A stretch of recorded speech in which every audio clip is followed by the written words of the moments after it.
Hello everyone, it's me Simply Smiling. It is a nice hot day here in my city, but if you know me, you know your girl like to soak up that vitamin D. I love it out in the heat. I'm not directly in the heat, so don't fear for me. I'm taking care of myself, but I love the warmth of the heat, nature's health. I love coming out at least for 10 minutes a day throughout the day. Sit on the deck, I'm under the shade, I'm under the umbrella. And so I'm feeling really good. But I was sitting out and I was thinking, I was asked before and I did address the question. It's been a while. What were some tips that I used to lose weight? Now, some people know me. They know I've lost weight. My highest weight, if I can get it right, over maybe three and a half years ago, was probably around 230, 235. Okay? And then I like to come back and tell people how I lost the weight, but I want to share some tips with you guys that work for me. Now, be mindful that everyone's different. You got to find the things that work for you. You got to define those things, and then you got to make them a habit in your life so that they become reality in your life. So I want to quickly share some of the things that helped me lose at least over 85% of the weight that I've lost, and the inches included. I always would check the labels. When I'm in the grocery store, I got to the point where I was really totally concerned about what I was putting in my body. And the best way for me to find out was to check the labels. Let's read some labels. Let's go to the grocery store. Let's spend 45 minutes, an hour in the grocery store, because we're really treasure hunting, okay? We're really trying to make things better for us, so we need to know what's actually in the food we're putting in ourselves. It's like driving a luxury car. If your luxury car calls for the high octane gasoline or the diesel, you put that in. You don't put the regular or number 2 in, or the silver. You put the best in there if that's what it calls for. So consider yourself a luxury car. Let's take care of ourselves by putting in what we need so that we'll have that high performance that we need to carry us throughout the day, carry us throughout the month, and carry us throughout the years and the rest of our lives. So check the labels. Another thing that I do is intermittent fasting. I love intermittent fasting. I don't start eating in the day until like 12 noon. Now, before 12 noon, if I leave the gym and I feel like I need something, I'll have some hot tea. I'll drink some hot tea, or I'll fill up on water. But it's very rare that I need anything now because my body has grown and has adapted to my way of eating. So these are tips that work for me now. So intermittent fasting, I don't eat until 12, and then I cut off at 7. I have 8, but I cut off to 7 because I know I'm going to lay down within 3 hours of cutting out from my meal. And I'm usually in bed by 10:15, somewhere in between 10 and 10:30. So I cut off at 7. But mind you, I'm getting enough to eat. So don't worry, I'm eating plenty. Sister girl, eat her food. I don't miss any meals. Okay? Make sure, too, I mentioned sleep. Make sure that you get enough of sleep. A lot of people don't get enough sleep. For me, I need at least 7 hours of sleep at least. So I make sure I get my sleep. If you don't get your sleep, sometimes it can call for those cravings. If you're tossing and turning and not a good sleeper, you need to figure out why. Because when I used to toss and turn, I would stop tossing and turning, get up, go to the fridge, no matter what time of night it was, and get something to eat to comfort me and calm me down. Food was my everything. It was my best friend, my lean-on factor. So I would get up in the middle of the night, excuse the airplane, in the middle of the night, and I would go and crave something that I did not need, cookies, chips, whatever it was. So getting enough sleep will help you to not make those bad choices, okay? It'll help your mind to rest on peaceful things. So make sure you get enough sleep. Drink enough water. I have my mug. Now, I love drinking out of my mug because it's usually hot tea. Of course, I'm not having hot tea here outside. This is ice water. You can hear the ice. This is ice water. This is my water. Hold on. This is ice water. So make sure you get your water in. Now, the reason I drink my water out of a mug is because I'm telling myself this is something other than water. You have to trick your mind, even though because it's a mug. It's not a water bottle. It's not the container the water comes in, but it's a mug. So I get my water in the best way I can, and you definitely want to do that on the summertime and hot days, especially if you're working out and doing everything for your weight loss journey. Exercising is another thing that's helped me to knock this weight off and keep it off. Now, find your level of exercise. My exercise for me has to be fun. You know me, I do a lot of dancercising because I love music of all kinds and I love to dance. And dancing helps me to sweat. Dancing helps me to get tired. Dancing helps my muscles to feel the impact of what I'm doing.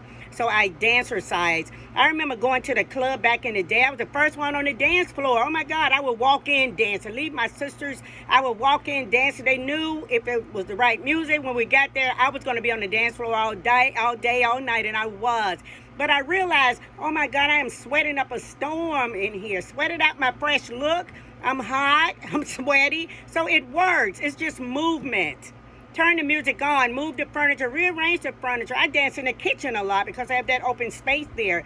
But move around the coffee table, you know, on the deck, on the back porch, wherever you want to move. Move while you're doing other things in the house. Put some music on while you're cooking, some happy music. Put some music on while you're cleaning your house, whatever you're doing. But dancercise, move. Any movement helps. Now, you might say exercise is exercise. Yes, it is. If you mow the lawn, if you clean the house, cleaning the closet, it's a massive amount of bending and stretching and standing, reaching up, rearranging things. Whatever your level of movement is, that's exercise. Movement is movement. I always say that, and it truly is. So label it as exercise. Get those points in for that fitness and make it happen. Move. I also really, honestly, and truly had to check my salt intake. Now, my mom would salt everything. I was at the habit when I was a little girl. I would actually salt my food before I ate it. Salt and pepper shakers, they always said on the table. Okay? Bad habit. Salt and pepper shakers are not on my table. I had to learn. These were learning habits for me to become reality, for me to work for me. So I don't longer salt my food. And, you know, Mama would cook, and even when I was cooking, when I first got married, I would cook and put salt in the food as I cooked. Why was it necessary to resalt the food? It was a habit. So some of these are just habits that you have to break, reversing the curse that we've put on ourselves, changing some things, simple things for us. And then another thing I had to do to lose this weight, another tip was be consistent. Now, when I say be consistent, I mean, you want to be consistent so that you have those long-term changes. If you're not consistent, they'll be short-term, short-lived, and you see the results, but it'll be short celebration because if you're not consistent in losing weight, if you don't continuously do the things that got you to the victory, if you don't continuously do the things that make you happy, you know, with your new look, the way you feel, the way you move, the way you think, if you're not consistent, those things will reverse back to where they were, and usually they'll bring more little imps with them. Say you lost 75 pounds and you stopped doing what you were doing to get the 75 pounds. We celebrate, you celebrate it, and you're back because you let go of your new way of tracking, your new way of life. You let go of it. You'll be back where you were. So you have to be consistent on this journey of life, on this journey of wellness, on this journey of fitness and nutrition. You have to be consistent in order for you to have those long-term changes a part of your life. They'll become a part of your life to where it's no longer a struggle to do these things. So make the habits real in your life, okay? I cut out processed foods. Now, I learned to focus on more whole foods. This was the hardest one for me because processed foods was like convenient foods for me. Pop it in the microwave, bang, dinner's done. I could sit down and watch Gunsmoke all night. Episodes run all night. I was so happy with that. But processed foods are not good for us. Processed foods are any food that's not a whole food, that's grown. If it's touched by the factory, the people in the factory, it's processed, it's been reshaped, refined. There's a lot of words you see on there. Re-enriched, it's redone, it's processed, or it's made to be something that is not, okay? A lot of processed foods have a lot of added sugar in them. Sugar that's added in the processed foods is for a stabilizer, for the shelf life of the food, for how long it can last in your refrigerator after you take it from that refrigerator or from that shelf in the grocery store, not necessarily knowing how long it's been there. Now, the USDA did go back a few years and have the canned good people to stamp when it was made or when it was shelved on some things. It's not consistent. So don't rely on that date. It's not consistent at all. Rely on the knowledge that processed food has added sugar. Okay? So the date is not always the expiration date or the use by or the sale by or the buy by. Those dates are on there. But usually the date that it was actually brought to life, canned, packaged, is not always on there. It has a use by date, an expiration date. Not necessarily knowing when this meat was sliced, it's processed turkey, ham, bacon, when it was sliced, we don't know. But there's an expiration date that kind of lets you, that should be your guide, let you know, okay, if you're going to eat it, I have to eat about X number of days. Okay, that's processed food though. And look at the amount of sugar in some of your processed food. It goes back to checking the labels. Check those labels. But be mindful of, these are my tips now.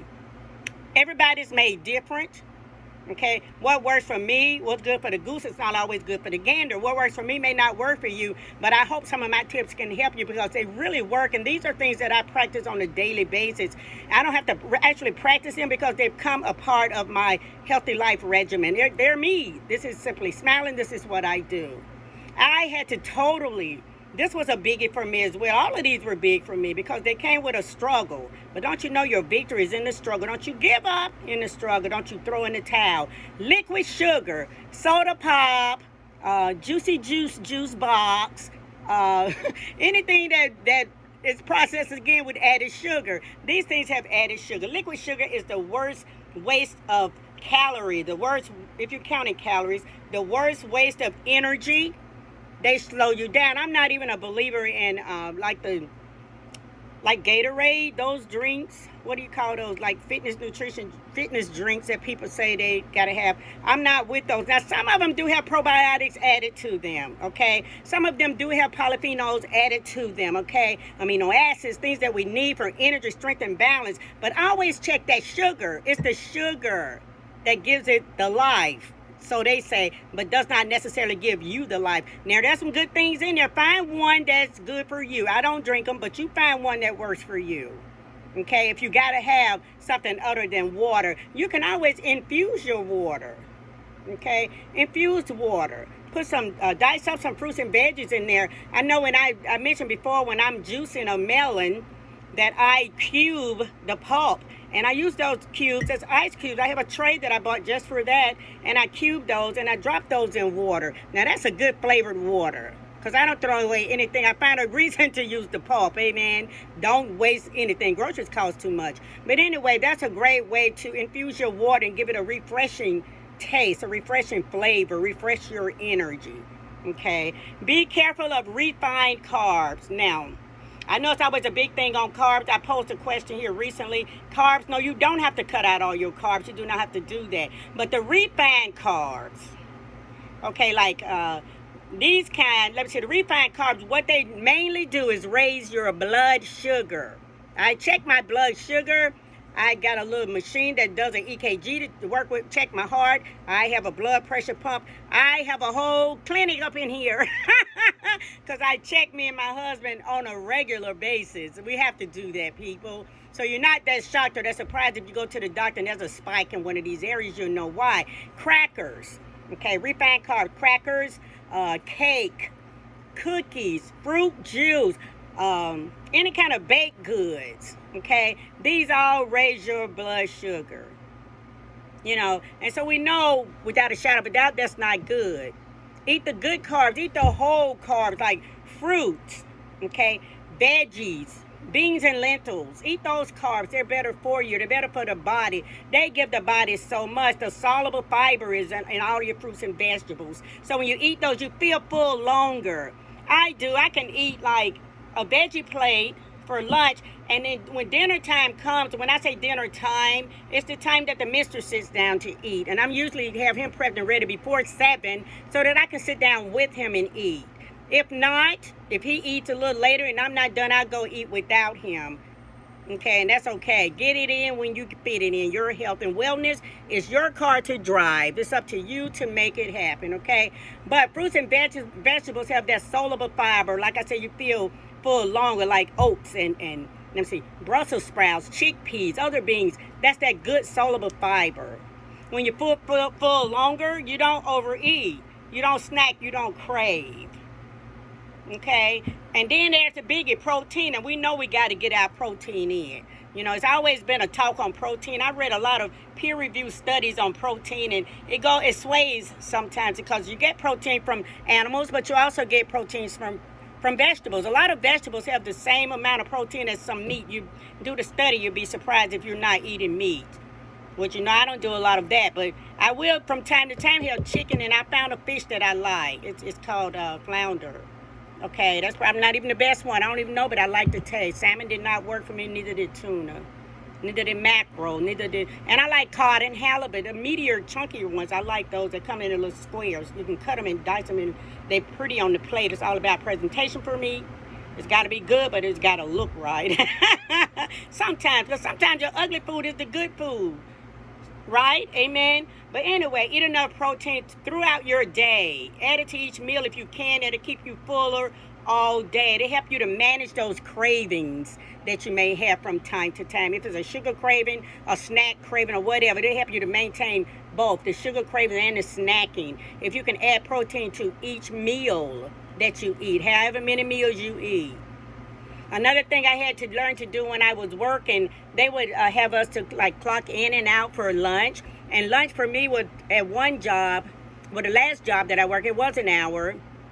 So I got to do a lot of things, even run to the mall. I would be late coming back, but it was fun. But anyway, I used to get 30 minutes clock in and out. I had to eat so fast, I would really wolf my food down. Not tasting it, but my brain knew I was eating, so I was happy. Your brain tell you, your stomach, you're full, you're good, you ate. And not even, getting the benefit of my food. Learn to chew slower.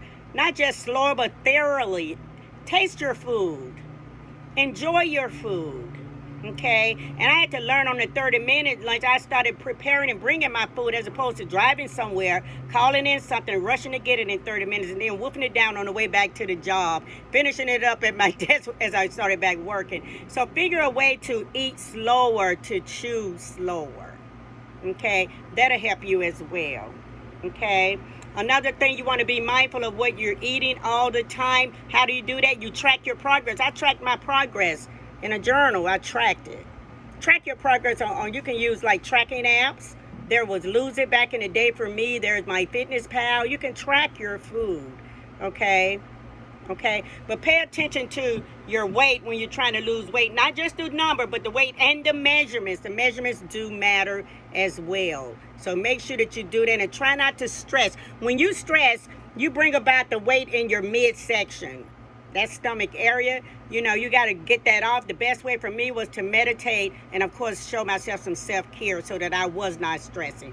Now, these are my tips, and I hope you can grab something from some of them. If not, this is what helped me to maintain and keep off at least 80% of the weight that I've lost. Okay? Peace and love, guys, and a lot of it. Bye.